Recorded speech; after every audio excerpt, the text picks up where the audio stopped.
Hey everyone, Grassroots Podcast. Thank you guys for joining us again. We are Bizak. I am one of the hosts, Brandon Killabh Hall. Erin Ashley Simon. I am the regular Nas. I'm Wylson. What's up, everyone? It's Chris.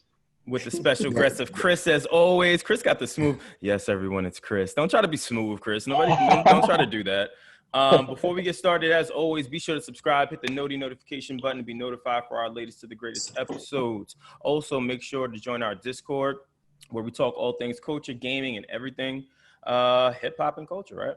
And then lastly, as always, be sure to comment, subscribe on our YouTube. We want to try to get a little bit more traction on there. Want to talk to you guys a little bit more, want to hear from you guys a little bit more. So let's definitely keep that in mind. There's a lot going on. Where do you guys want to start? Who wants to start this off? Yeah, man. I mean,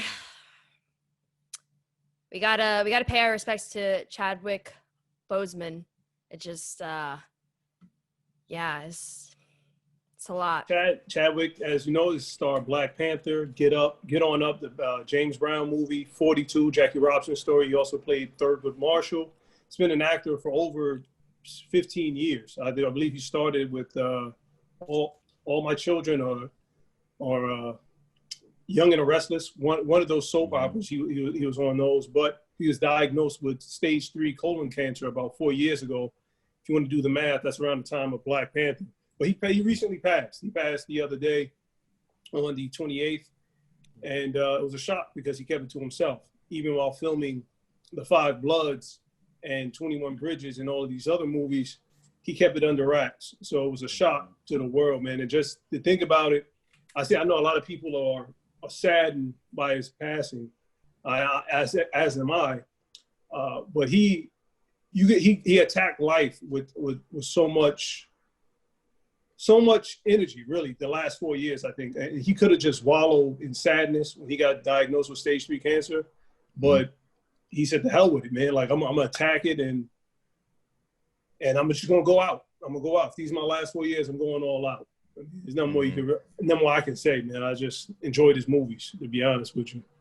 I think we also, during this time, we got to change. We have to change social media culture, because there were photos that came out showing him getting thinner and skinnier, and people were making jokes about it. People were saying, oh, he was getting unhealthy, not knowing that he was dealing with this.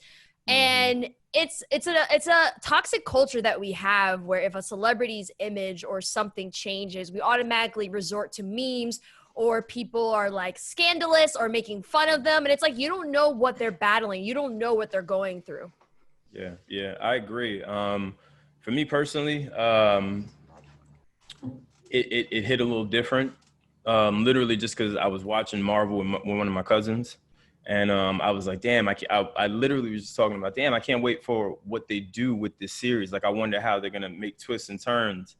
And then obviously, I'm sure everyone got the notification just like I did. And I was just like, wow. Like, I knew he was sick. You know, you read all the comments and you see the pictures of him, like, especially after filming Black Panther, when he's, you know, after he had that great success with it, you could see him start to really get a little thin in the face, and there started to, you know, people started to raise some questions about it, his health. And so it's just tragic. It's another person that was trying to make a wave, and who made a wave, I feel, in this world. And you know, I think the outpour of love that he's getting right now, I think he's one of the few people that leave this earth that actually got to get some of his flowers before he left.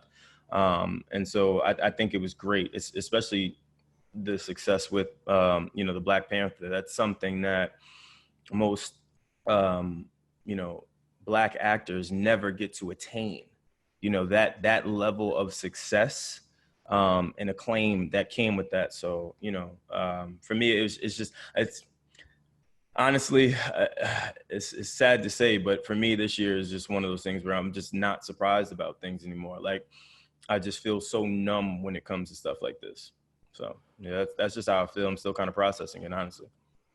Yeah, I mean, the fact that he was diagnosed 4 years ago and continued to work and, you know, just pretty much just kept it to himself. And, you know, it was really admirable. But it also made me think about in Kevin Hart's documentary on Netflix, when Kevin Hart was trying to convince him to do the remake of Harlem Nights.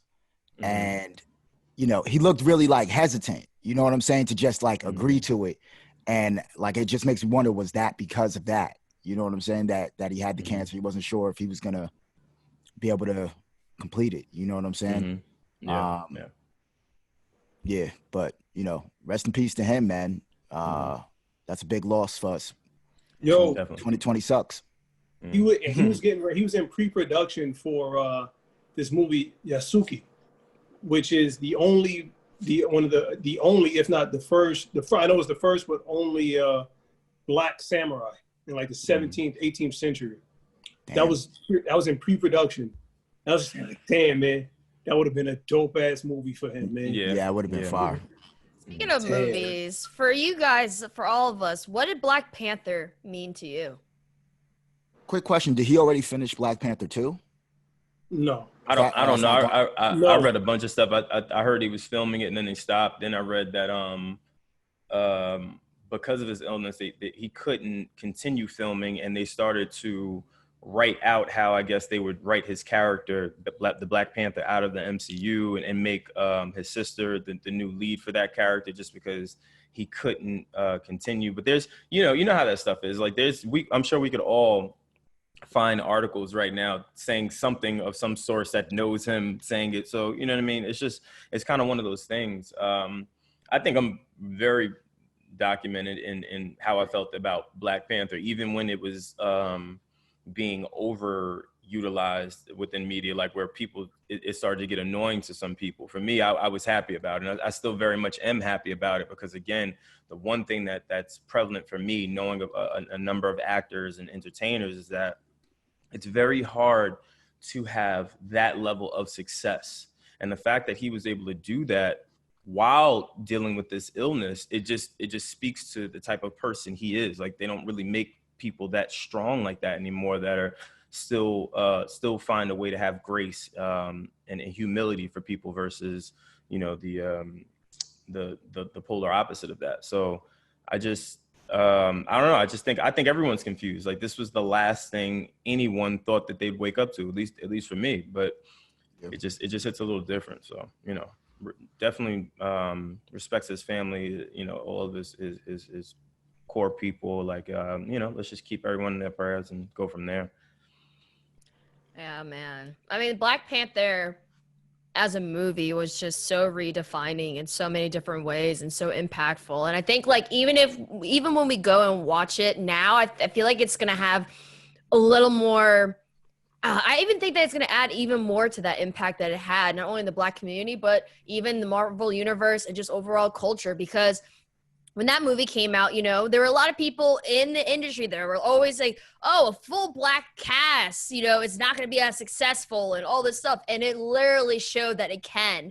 And it really pushed the standards. And it was amazing. Everyone was like, all the actors involved, the actresses involved, the storyline, the movie. I think that it is one of those movies that's going to go down in history and even be a part of just Chadwick's legacy and just what he brought to the table. And honestly, like, even now, you know how, like, when certain people pass and you watch their movies or listen, like, it's hard to watch movies now. It's hard to listen to their music and stuff like that. I think with Chadwick, it's going to be hard to watch Black Panther, but I think that it's going to hold an even greater sentiment in our hearts, knowing that, like, even during that recording, he was going through all this and wanting to put the best that he could forward to make it the best film possible. And it just adds a different layer to the movie, honestly. Yeah. I mean, I thought about something too. Is Chad the first Avenger in real life to die? What? Like, is Chad the first Avenger, Marvel MCU character in real life to pass away? Like, the actor or actress pass away, who yeah, represents them. Yeah. Like, he's the first of this class of superheroes that we lost. Like, I thought about when Christopher Reeves, you know, had the horse riding accident. Like, it's one of those, you know what I'm saying? Like, Superman is a paraplegic. You know what I mean? Like, it's for me, it's like, damn, Chad is the first Black superhero in quite some time to break out, and he's gone. Like it just hits different for me. It's like every time there's always like that one person, like a Nipsey or a Chad or Kobe. Like it's always that one person that is doing so much for the community and just for like the universe at that point with good energy and stuff like that, to where it's just swept away. You know what I mean? So it's just tough. It's tough. Do you feel like it also hits a little bit, sorry, Chris, do you feel like it also hits a little bit harder now because of 2020 and we all are pretty much still, like, we can't fully distract ourselves during this time? I mean, yeah, there's some sort of distraction with COVID, but I feel like the world is so focused and paying attention to a lot of things, and it's just as like you can't really run from the pain, the sorrow, and the wounds that come with just anyone passing during this time. Yeah, I mean, for me, that's prevalent. But go ahead, Nas. Go ahead. I want to hear what you. No, I was going to say, I think what it is because in my opinion, 2020 has been on this down slope, right? So any sadness, any negativity is just compounding that already frustrating feeling of being locked in. Maybe this isn't the leader that we want, and he's not giving us that hope that we need. But when I think of Chad, and I think of Kobe, and I think of Nipsey, right? My mind automatically goes back to the Welsh poet Dylan Thomas. And it says, do not go gentle into that good night. You know, rage against the dying light.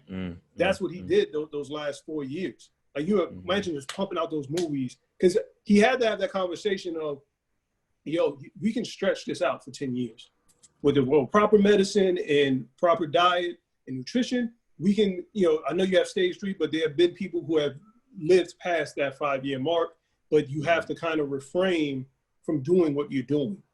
And he didn't want to conform and regulate his lifestyle. He said, no, if I'm going to go out, I'm going to rage, and I'm going to fight every last day like it's my last, and I'm going to pump out these dope-ass movies, and I'm going to add to my legacy. And I think that's, like Wylson said, that's admirable. That's something that you can aspire to be like. It's just like you rage, man. Black Panther, for me, is dope. I mean, I got tired of looking up to all these other comic book heroes that didn't look like me, that I couldn't really relate to, besides Batman, and I'm broke. Batman that have superpowers, and I wasn't as smart as Tony Stark. So Black Panther was just dope, man. And I know it's probably way too early, but I think this is gonna be a perfect way for them to bring in the X-Men, because in the comic books, Storm was a Black Panther at one point too. So it's gonna be between Storm and Shuri. So I think Storm will. Yeah, Storm will probably be Shuri's mentor. I'm sure that's the way that they're going to spin it. At least it would make MCU comic book sense cinematically. So yeah, I think that's what's going to happen. Yeah, Chris, were you going to say something?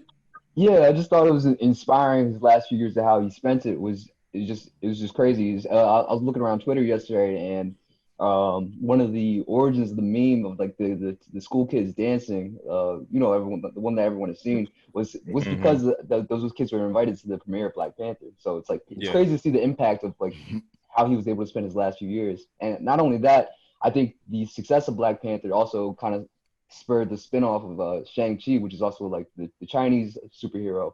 So there's no Shang-Chi without Black Panther. So it's inspiring. Yeah, definitely. But let's move on, because I'm trying not to have bad spirits about this. Honestly, it's been a long weekend since this whole thing came out, and we still got more depressing stuff to talk about now. Another shooting, another life taken. So let's go into that. Who wants to let's get into that. So somebody introduce it. Rittenhouse. Well, we're talking about the 17-year-old who had went to the protest with I believe an AR-15, was it? Yeah. With an AR-15, and he ended up shooting 3 people, killing 2, injuring 1. What are you guys' thoughts on that? How you guys feel about it? Ooh, yeah. Listen, man, that dude's gonna get off. I just want to let y'all know that he's going to plead out to a weapons charge. He's going to get off. Yeah, from what I've seen. Yeah. I'm sorry, Wilson. No, I'm sorry. Go on. No, so from what I've seen, the evidence that's presented in front of us, that kid was out there to protect that gas station. That gas station, and he's on video saying, "Listen, yeah, I have my AR-15, but I have my med kit too. I'm here to protect the protesters. If anybody needs any help, I'm going to help them." Yep. And then you get that guy, the Caucasian fellow with the bald head and beard, who kept on saying, "Shoot me, shoot me, shoot me, shoot me, shoot me, shoot me, shoot me, N-word." And for one, I was bemused. I was bewildered and confused by that white guy talking to another white guy. He said the N-word. Yeah. Was it A or ER? No, with the A. A? With the A. Okay. With the A. By the way, still bewildered. Yeah. Either way, I was bemused. But that kid did, from the videos I've seen, he didn't want any static. He was retreating. That dude chased him, tried to snatch it. He went for the barrel of his gun. The kid fell back, did a maneuver to get away from him, then let off because he was being attacked. So he was retreating. He was retreating. Then the kid stopped, called 911, said, "Yo, I think I just murdered somebody. I need help. Please send help." Or I just shot somebody. I'm paraphrasing. I don't know his exact wording. Yeah. Then somebody yells, "Yo, that motherfucker shot somebody. Get him." The second dude he retreats again. He runs again. And he's out though, and he's out. I was about to say he's running towards the police, ladies and gentlemen. Not running away, not trying to evade. He's running towards the police with an AR-15 after shooting someone. Whoa, Brandon. Whoa, the kid is retreating. He called 911. Most murderers don't stick around and go, "Hey, I killed someone. Come pick me up." He was retreating. Yeah. He was retreating. He's the old man is the aggressor. When is he going to take responsibility? Then he falls, tries to get up. Somebody hits him tries to swing a skateboard at his head. Have you seen the movie, kids? Do you know what kind of damage a skateboard can do? Wait, but hold on though. But do we know the full context of the person who swung the skateboard? Because for me, if I just saw someone shoot someone, I would, He hit him with the skateboard while he was on the ground. When he was on the ground, but did that guy hear that conversation before? Did he hear what the dialogue was? No, all he heard was, "Get that motherfucker." That's all he heard was, "Get that motherfucker." He shot someone, and that's when he tried to hit him with the skateboard. I mean, if there was someone with a gun and all, that's all I heard, and they were shooting, and I heard a shot, I would protect myself too. Yeah. Everybody just thought he was a mass shooter. I'm not talking about the kid. I'm talking about the skateboard person. I'm saying, like, if someone said, "Get that guy," and I saw someone shoot someone and they're getting up, yes, I would protect myself too. That's all I'm saying. Yeah. Then another dude ran up on the kid with the burner. Yeah. And I have nowhere to run. The kid, I'm trying to run away. I didn't want to shoot the first guy. I was running away from him. I had an AR-15. I was running away from him. I was retreating. Why is this grown man trying to fight me? Hold on, Brandon. At what point are we as a society going to start using the logic and rationale and stop going off of emotion? The kid is running away. He's running. I don't agree with. I don't think anybody should have been there. It was a curfew for everybody. Yeah. And you were talking about distance. The kid he's from Illinois. Okay, he's 30 minutes away. The first victim is 30 minutes away, lived 30 minutes away. The other guy lived 45 minutes or 49 minutes away. Nobody should have been there. So what are we talking about here? Go ahead. Well, I agree with you. You know what I'm saying? But if we start from the beginning, first off, his mother needs to go to jail. She drove him 20 miles with an AR-15. I thought that was nuts, by the way. You drove your kid off, 17-year-old kid with an AR-15 to go protect, air quotes, protect protesters. That is nuts to me, but continue. He used to be a police cadet, right. Which is scary in itself. You know what I'm saying? Why? You know what kills me about these people that claim they're protecting things and they're doing all this, that, and the other? these people never show up when the KKK is marching. Mm-hmm. They never show up when the KKK is marching. Okay, Black Lives Matter never show up when a 1-year-old shot in a stroller. So what that's you true. saying? That unless the 1-year-old is black. Yeah, what about the kid in Brooklyn? But Black Lives Matter. What about the kid in Brooklyn, Wylson? But it's in the title. They're marching for black people. These people that are showing up with AR-15s and guns and all that, saying that they're protecting people and this, that, they don't never protect black people. Facts. They never do. And if that kid really wanted to keep the peace and this, that, and the other, why didn't he come there and stand with the protesters and say, hey, I'm here with the AR-15, so I'm here to protect you guys so that, you know, there's no reason to break anything or this, that, and the other. I'm here with you. Instead, he's standing in opposition. Mm-hmm. Opposition to protecting somebody's business? He has no business being there. They have no business being there. They have no business breaking windows. But that's what the police are for. That's what the police are for. You mean he's a vigilante? The same police that were kicked out of Seattle with a kid. Hold on. We're not gonna go there because then we got to talk about how there are protesters who are peacefully protesting that are getting snatched up into vans and stuff like that. If you want to get all deep into that, let's stay on track. That's a slippery slope. And Wylson, say what you just said again. It's not a slippery slope. No. I'm talking about the what E was saying. But back to you, Wylson. Say what you just said in terms of how you view this kid. What did you call him? He's a vigilante at that point. Exactly. See now, but for me, as far as like people that say defund the police and all that, that's foolish. We need police. You know what I'm saying? And that's what police are for, so that there aren't vigilantes or people out in the streets with their guns claiming that they're protecting things. Mm-hmm. Well, I think that it's ridiculous. Well, I think that especially when it comes to defunding, one, people have to understand what defunding is, and then two, it's just we have to reallocate resources to things like training. Like police officers need to be better trained. There needs to be mental evaluations. There's so many different things, so they need to allocate some of the money over there. This is how I feel. I don't think anyone, that kid, police, I don't think anyone needs an AR. We do not need an AR. You can look at me all you want, but I don't think that we need an AR because that's militarizing, right? What if you want to protect someone? It's not like a rhinoceros is coming at you. Like you shoot someone, more than likely they're gonna go down. So I just think that there's certain things that overall we can learn from everything that's happening. 2020 as a whole, I think, has been eye-opening in terms of how we respond. It's been eye-opening in terms of how we engage with politics and what we need to do better. It's eye-opening in terms of, for certain people, the systemic racism and the structures that are being placed. And then also we're seeing how social media feeds into some of these things, and especially, you know, with the antitrust hearing that we had and everything. And I think that, like, when is it going to get to the point where we actually do something, like we actually change stuff? And not to say that things can change, like everything can change overnight. That's not going to happen. But also it's like enough is enough for a lot of the things that are happening and going on. And I feel like it's been eye-opening to various people, but I also feel like in some contexts it's not like things aren't changing. Things are, but they aren't changing. Does that make sense? A little bit. It does. I get what you're saying. What you're saying. I agree to a certain point.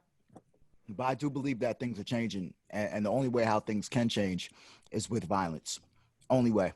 I don't believe things have ever changed in history without there being violence. Even America becoming independent, violence. Civil war, violence. Yeah. It's a good point. In order for things to change, things have to get violent. That's not. What about? Well, wait. Hold on. I was about to say, I don't think that they have to get violent. I think that historically it's been violent. I don't know that it has to be violent, but we've never seen change any other way. What are you talking about?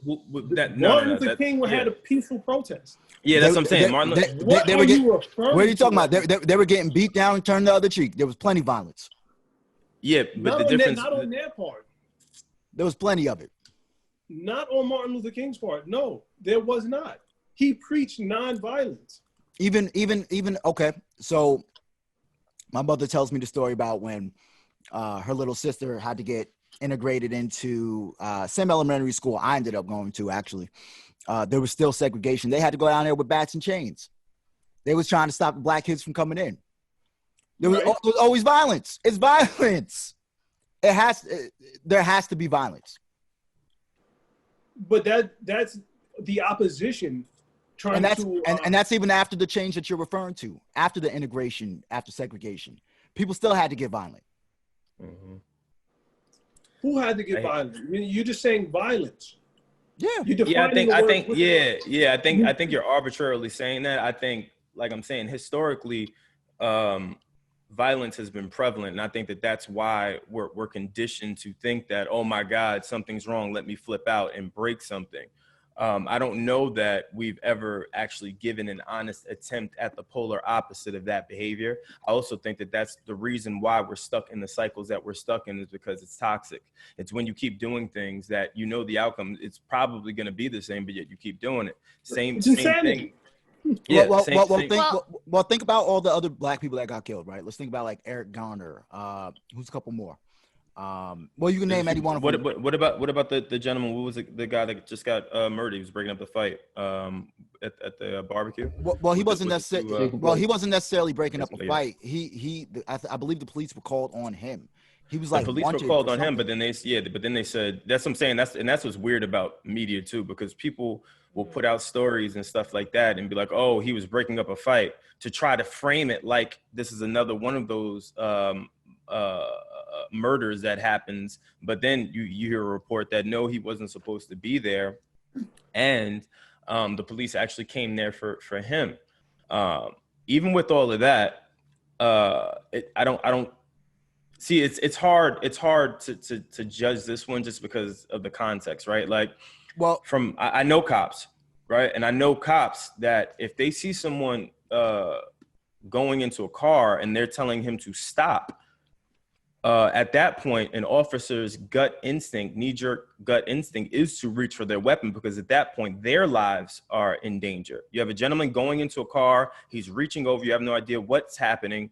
But then, for me, it's when it gets a little insane, when you shoot the man in his back 7 times. Now, obviously, shooting the man in the back 7 times, 100% is OD. But before that, they did attempt to tase him.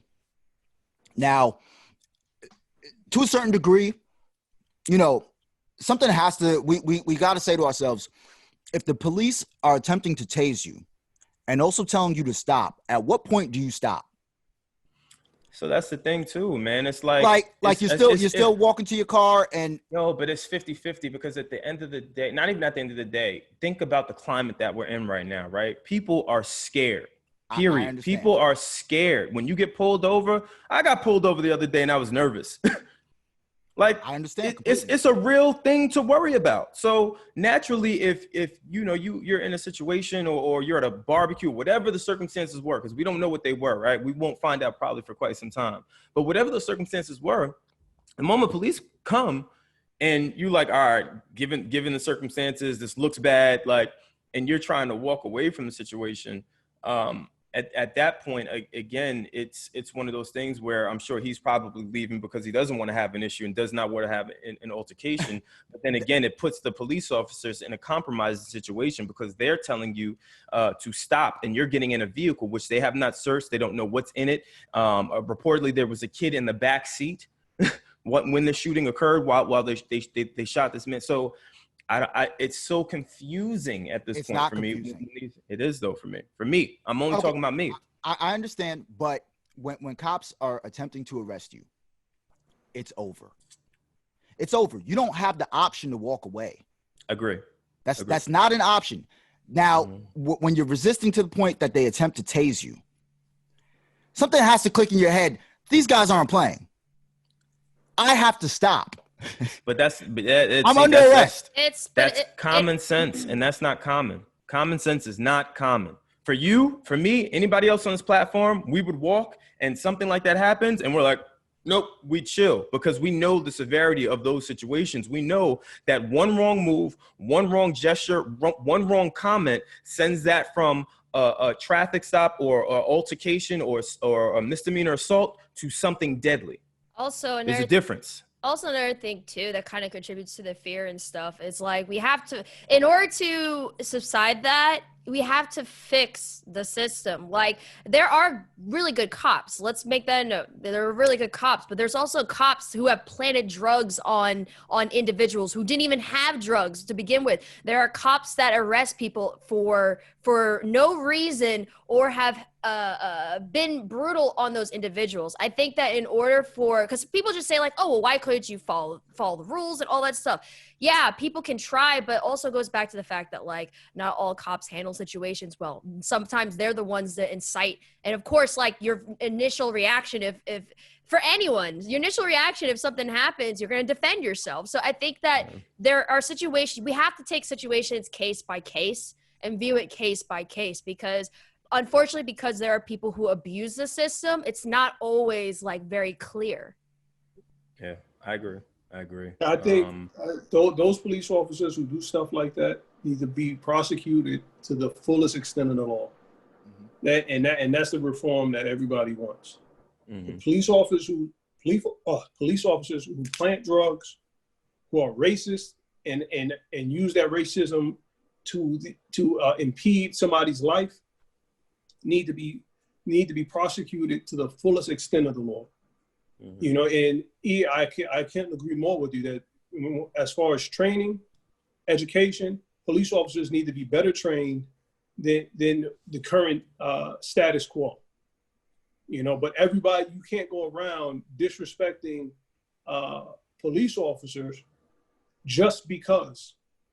You know, if you fight a police officer in the street, 9 times out of 10, you're not going to win. You got a better chance of taking it to court. And I mean that wholeheartedly. Sue. Their name's a public record. And now with certain laws, you can pull their personnel files. So sue. So it shouldn't have to come to that. And as African Americans, we shouldn't have to feel that anxiety and that nervousness when getting pulled over and seeing, blue and red lights. It shouldn't be like that. But we need to be better trained. But I honestly think that destroying property, it doesn't help the situation. I understand the frustration, but it doesn't help. Well, it doesn't help. Well, I mean, it's easier for us to say just go and sue, right? Because we also have to remember that some people can't afford appropriate lawyers. Just because they are given a public defender because that's part of their rights doesn't mean that public defender is good enough to win certain cases. And we've also seen situations where they did sue and the policeman got off, right? Civil lawsuit, and they got off. So it is way more complex than that. Like, in order for us to really fix it, we have to fix multiple areas within the justice system, because it's really messed up how this whole system is, where we're told to follow the rules, we're told to follow the laws, we're told to do this, but then it gets people upset and people react to certain ways when those who are supposed to enforce the law and also to protect civilians are the ones that are breaking the laws. So it's like they're and not all of them, but there are some who are. And the only way that we can really fix this is that we have to really go in and really fix the entire system, because our justice system is pretty messed up. Yeah, it starts internally. Mind you, again, things happen, right? Circumstances happen. Things can spiral out of control very quickly, especially in those types of situations. But the training has to kick in. And again, that training that kicks in is detrimental to how that altercation ends at the end of the day. And I think that is something that really, really needs to have some sort of focus at this point, given just where we are. It's just time. There's too many things that happen. There's too many things that happen to turn a blind eye at this point on these people that are being slain. Well, it's going to be hard. I'm gonna be honest with you, because from what I see, nobody wants to be a cop right now. When you get nobody wants to be a cop, unfortunately, you get the bottom of the barrel, and if all the vets start retiring and putting in their papers because there are new laws, you're going to have a whole new set of issues, because there's going to be a whole crop of people who shouldn't be cops, but because law enforcement need bodies, you're not getting the cream of the crop, as they said. Yeah. So you So know we're what? gonna run into another issue in a few years. I mean, obviously, this is not going to be a solution that they could do or do right away. But you know what? Also, I feel like, I mean, obviously, with giving more financial support to, like, investing more finances into the police department in the sense of, like you said, training, right? Start with training now, start with that education. But also, I think that, like, investing money in terms of retirement plans and things like that, I don't know. I think providing more value in terms of the system, but also like we need to invest in terms of social work too. I mean, there's so many areas that we need to spend more money in. Like we have so many kids that are put into foster homes that shouldn't be in certain foster homes. Like it's just it's honestly like it just makes me kind of upset just how just messed up so many structures and systems in the US are. And not just in the US, it's everywhere, but I think that, like you said, it goes back to education and allocating the money into the right spaces. And also they need to test people on mental. They need to test people on do social media searches. Like they got to do all that before they even hire police, because some of these policemen are like putting racist stuff on social media and it's there. You need to just go look and see. So I think that they just have to really do deep dives into everyone who applies for the police academy to see, like, right away, are they going to be objective or not? And if they're not, and they have these racist tendencies, then they shouldn't even be allowed to continue on. But that's the thing. How do you spot it? The racist tendencies. People are chameleons, right? People like that learn how to blend in. They learn how to be fake and put up the masks, right? Representatives. How do you ward that off, or how do you even prepare for something like that when there's a class of maybe 50 people in the police academy or whatever it is that are going through? How do you scan that type of persona? Because most racists do not know how to not be racist, and most racists will say something at some point. That's a crazy thing. Racists don't shut up. They really don't. If they see something, especially because people are so triggered and are the behavioral just mechanics of people, like they feel the need to always say their opinions on social media. I don't know if you guys realize, but there have been times where people got spotted out by being racist because they posted on, and a lot of times it's on Facebook too. Have you noticed that? Facebook and Twitter. But yeah, there are going to be some people that slip within the cracks, right? There's going to be people who have prejudice tendencies, right? Everyone, I think, prejudges everyone. That's just what it is. But the one thing I've learned is that, especially maybe not as much up in the Northeast, because people are very subliminal with their racism up here in some capacity. But what I would say is down south and in certain places, it's not like they keep their mouth shut when it comes to these things. They eventually, it eventually comes out, you know? But that's why I think like the educational and the training, if you make that longer, it's a lot easier to dive and to assess people on, I guess, a longer term than just like a couple months and then they come in and you're just like, dang, we just brought someone who's racist or brought someone who has some mental problems and things like that. There's just certain evaluations that can be done to determine. But yeah, there are going to be some people. But as long as you minimize the risk, I think minimizing risk is like the key thing to say. Minimizing risk, putting things in place where you minimize it, it should help. Well, let's look at that. If you make the training longer, right? Let's say the academy goes from 6 to 8 months to 12 to 14 months, right? Then you have recurrent annual training within your career. And then you have, you can't do this, you can't do that. You have certain evaluations. How much are you going to pay these people? Because if you say, well, what you're doing, no, I'm not saying you specifically, I'm not saying you in general, you say, well, that's only worth $60,000 to $70,000 a year. So, well, if you give that person a gun and a bulletproof vest, you could, police officers, law enforcement, you interrupt people's life. You change, you're impeding, you're injecting yourself into a situation.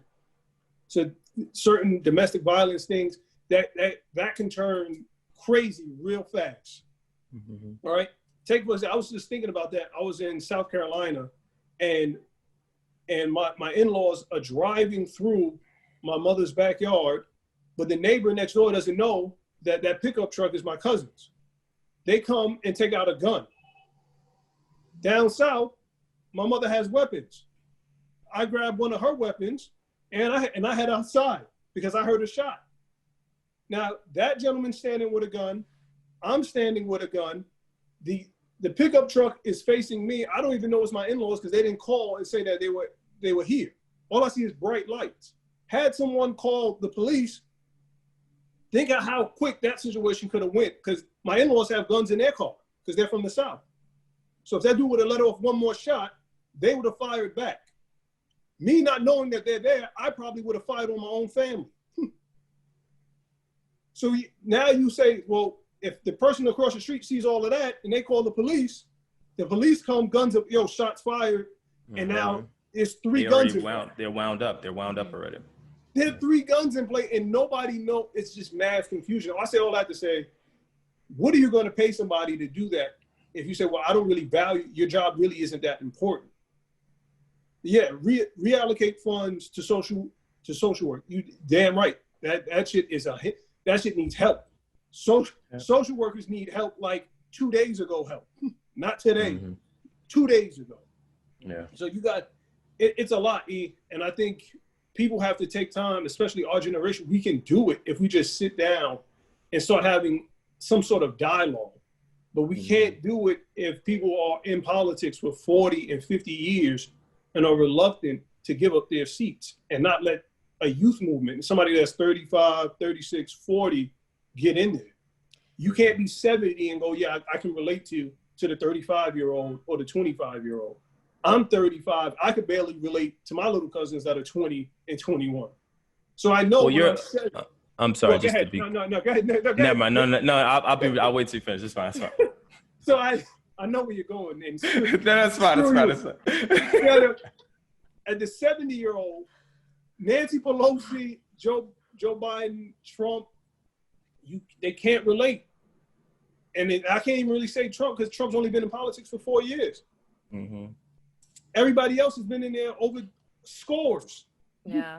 Well, the problem we had too with our politics is allowing corporate funding.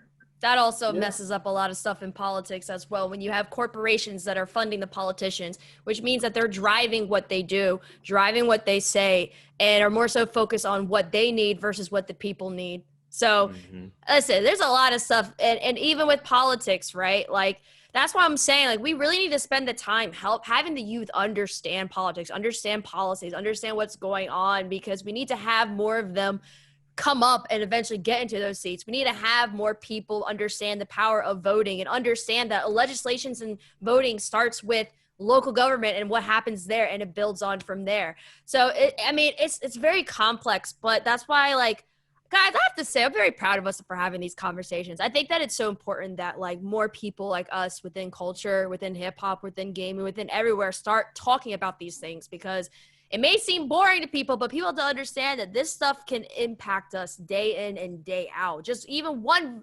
vote in terms of legislation passing or not could be a big problem or big deal. I mean, we're seeing the problems now from voting, so.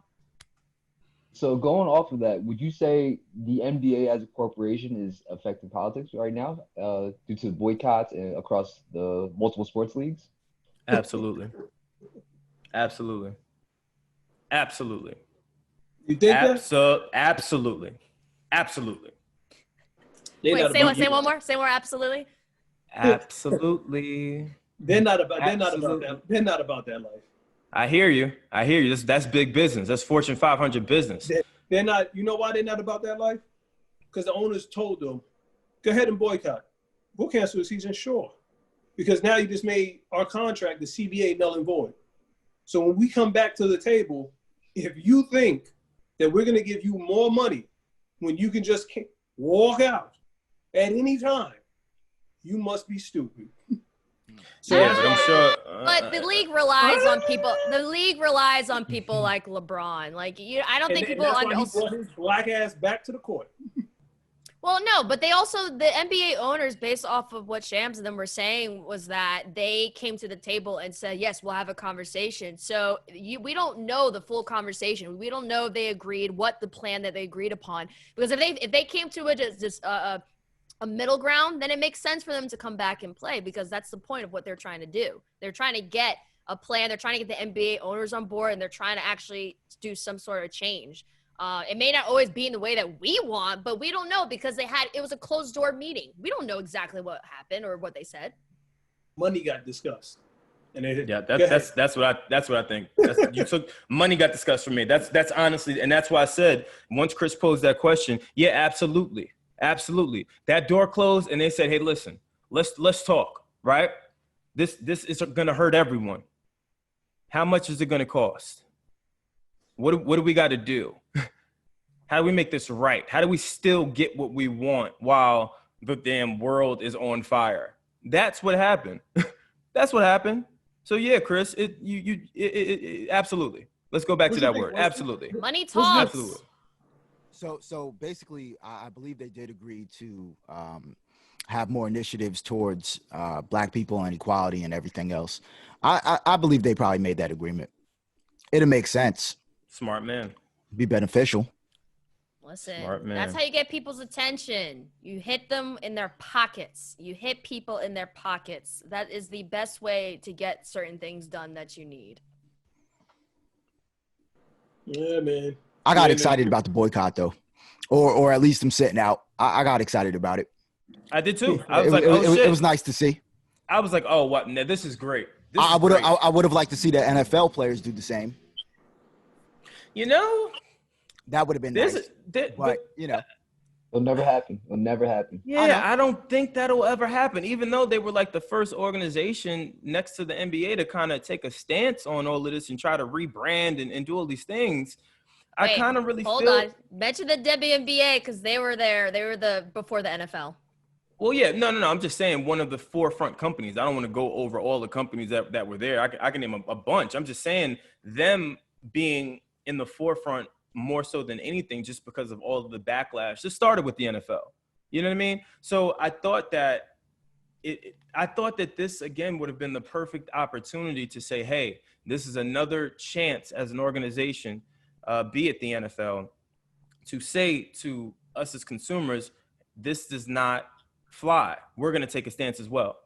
And they haven't done that yet. And I don't understand why that's not the case. Like, you know, you guys start to go down the rabbit hole, the good rabbit hole of, hey, let's fix things, right? Let's start to change the way we play, how we treat players. Let's start to change the way we really take into consideration a lot of these players' concerns and or the national pandemic, not be it COVID, but the pandemic of minorities being killed, right? And so I'm just surprised that they have not done anything yet of this magnitude, where at least the NBA attempted and said, well, no, we're not doing anything. Like it's just confusing a little bit for me. Doesn't that make it hypocritical of the NFL? Because they just recently, the commissioner put out a statement not too long ago in reference to like the league needs to do better. Obviously, he didn't want to explicitly apologize to Colin Kaepernick, but they did put out a statement. So is it hypocritical of them? Do you feel like now that statement felt more like a PR thing, even more than something that's sincere? Like, what are your thoughts? Apologize to Colin for what? For the mistreatment, for him saying, "Hey, this is the mistreatment." You had a job opportunity in Baltimore, but it wasn't about job. No. You're missing it. Your girlfriend put up a picture of Ray Lewis as he was thieving from Django. You had an opportunity. Ray Lewis called them and they said, "Yeah, we're gonna bring you in." Right after nobody was messing with you, Baltimore is gonna bring you in. Then you screw that up, right? Your girlfriend Nessa screwed that up. Then Seattle called you and said, "Yeah, listen, we want to give you an opportunity, but we're not going to start you." Hold on, let me stop you real quick. Because you're going ahead of the timeline. What I'm saying is, it started with Colin bringing awareness, right? Right. That's what I'm saying. It started with him. What you're talking about, you're right about all this, the timeline, right? I get what you're saying. I'm saying Colin brought the awareness. He said to the league, "Hey, I am taking a stand. 3 gentlemen kneeled on that field and took a stance. He then went on to go on a media run of sorts to let people know this was his stance. There is a real problem in the world when it comes to police brutality and or innocent lives being taken by officers. So that's what I'm saying. That's why the NFL should have given him an apology, just simply off of the fact that, hey, this guy's been trying to tell you guys that this is happening, and we need to do something as an organization. We need to do something as a community. That's what he's saying. So on that, I can agree. I know you can. I know. Hold on. I know you can. I know you can. I know you can. I know.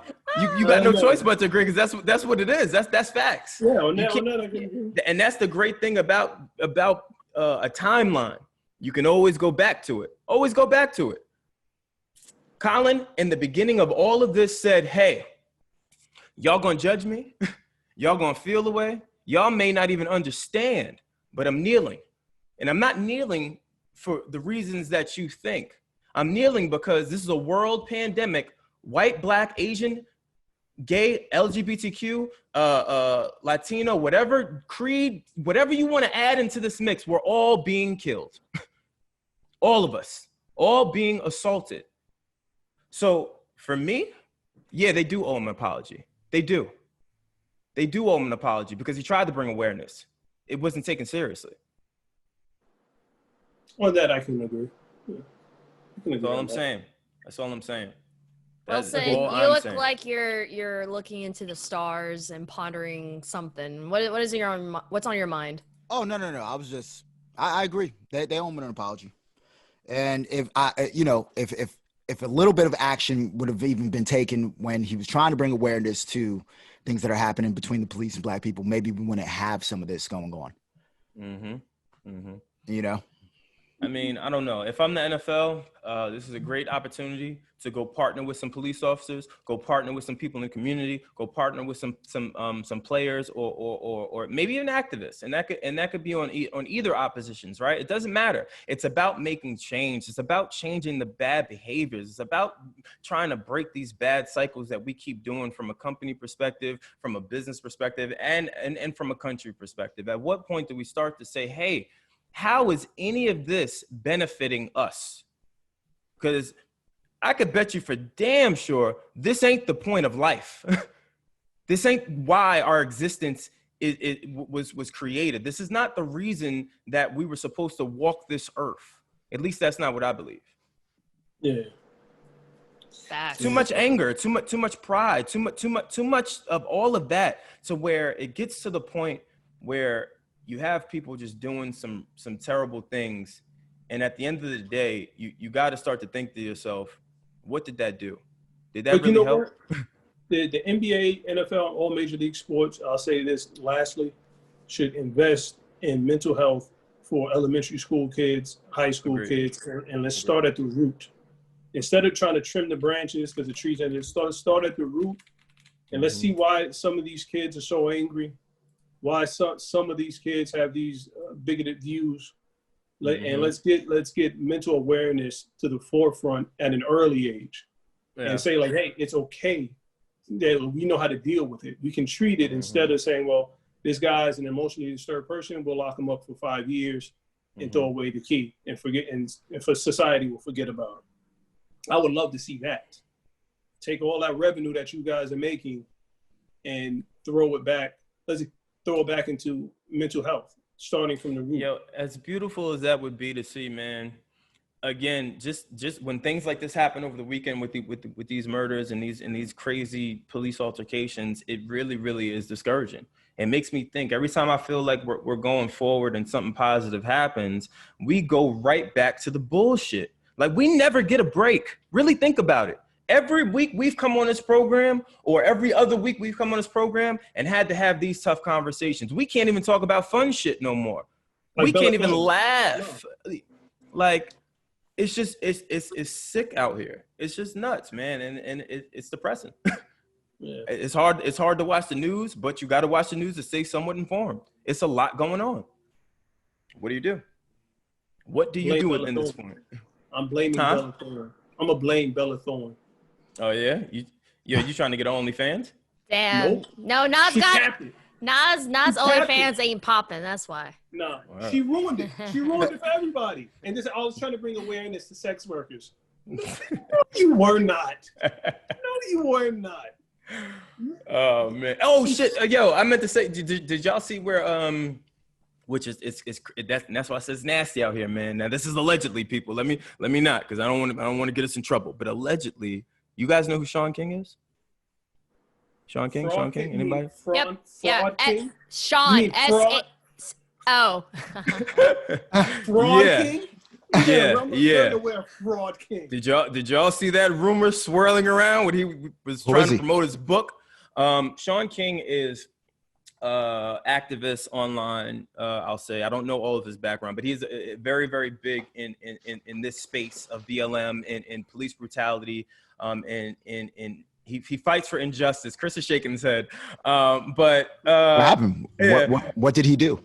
They allegedly, long story short, the people had issues with him because he allegedly stole money. And also people are he was using this incident as a marketing ploy to sell his book. When this gentleman got killed, he then apparently put up a book of some sort to promote it in correlation. That is nasty. Let me be clear. That's nasty. Fraud King. Do you know what someone said? Someone said he is the Rachel Dolezal of activism. For a minute, I used to think he was black until his police report came out. Yeah. Now hold on. Now here's my thing. Now humor me, and I'm not caping for Sean King, right? I follow Sean King. I do like his platform. I think. Listen, just hear me out. I like his platform, right?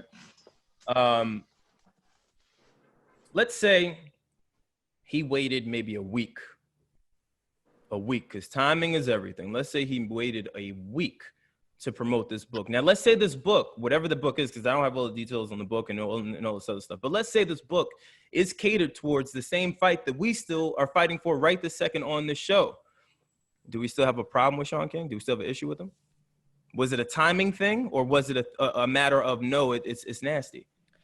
Because context is important. I just think there were various moments that allow for us to be skeptic when it comes to him, no matter what, because even with that incident where that young lady, the college student, wrote something about him. Now, mind you, she didn't even tag him, which means he searches his name. And then it was a lot going towards him. And that was a big incident in itself. And so and there's been too many instances where we can be skeptic when it comes to him moving forward, period. Now, I'm a firm believer that people can change, people can get better. I'm a firm believer in that. But I mean, anytime he does anything, everyone's going to be a skeptic, and they have every right to be skeptic. Listen, zebras and stripes. I've been preaching that for a while. Zebras and stripes, people. Watching you, Mr. King.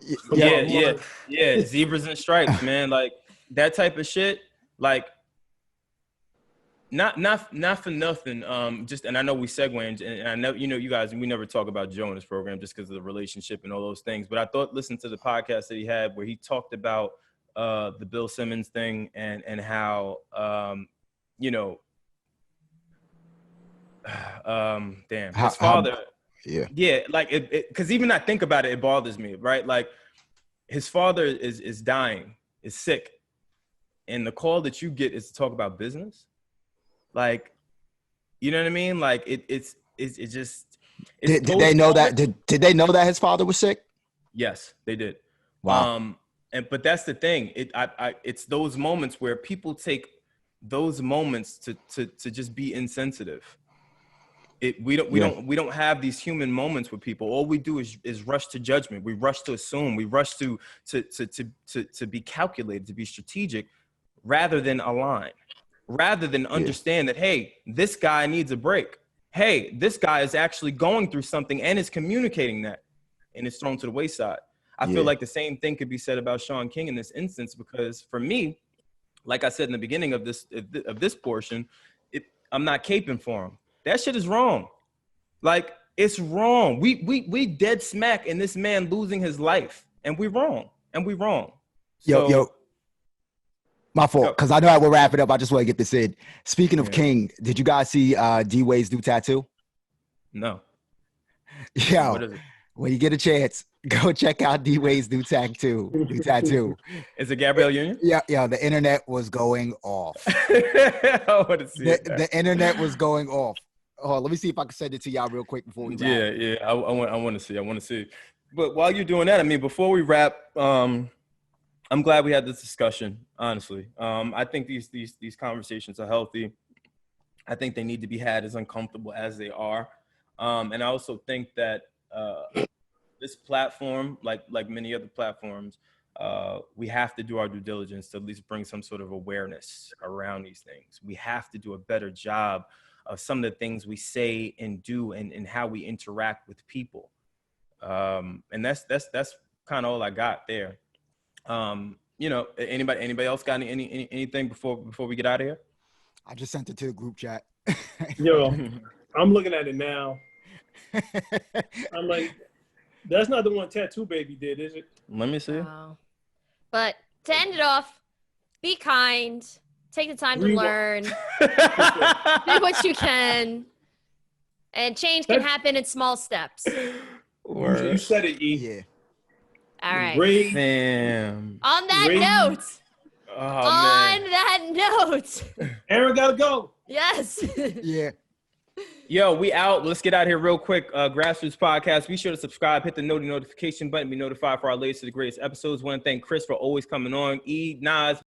Let's all be healthy, be happy, be whole. Lastly, make sure as always, go into this Discord, people. There's a lot of cool conversations that are happening. There's always things like this that happen in the world. We put them in the Discord. It's not just about music. It's not just about gaming. It's not just about any of these other things. There's food in there. There's art in there. There's a bunch of stuff in our Discord. So please come check it out. As I said, I'm Brandon Killabh BH Hall. I'm Erin Ashley Simon. I'm the regular Nas. I am Wylson. Chris, peace. Chris, peace. Shut up, Chris. You know what? I'm gonna shut up from now on. No, Chris, I love you. Don't.